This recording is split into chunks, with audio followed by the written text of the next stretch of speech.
বছরের শুরুতেই আমার সাথে এমনটা হয়ে যাবে আমি একদমই আশা করিনি। হ্যাঁ জানি কপালটা খারাপ, কিন্তু তাই বলে এতটাই খারাপ? সব সময় কেন আমার সাথে এমনটা হয়? জানতে চাও কি হয়েছে? তাহলে চলো বলি তোমাদের। আজ ভিডিও করবো বলে ট্রাইপডটা বার করলাম, আর দেখি ট্রাইপডে একটা ঠ্যাং ভেঙে আমার হাতে চলে এসেছে। এটা দেখার পর তো এই ঠ্যাঙের মতো আমার মনটাও ভেঙে গিয়েছিল, ভিডিও করার ইচ্ছা একদমই ছিল না। তারপর ভাবলাম এটা কিভাবে ঠিক করছি তোমাদের সাথেই সেটাই শেয়ার করি। তো এটা ঠিক করার জন্য নিলাম একটা গ্লুগান, কিন্তু সমস্যা হলো এটা অনেক পুরনো, ঠিকঠাক কাজ করবে নাকি জানি না।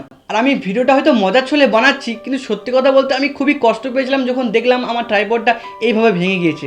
আসলে এটা আমার খুব শখের জিনিস তো, আর শখের জিনিস যখন এইভাবে ভেঙে যায় বা নষ্ট হয়ে যায় তার কষ্টটা কতটা হতে পারে তোমরা সেটা ভালোভাবে জানো।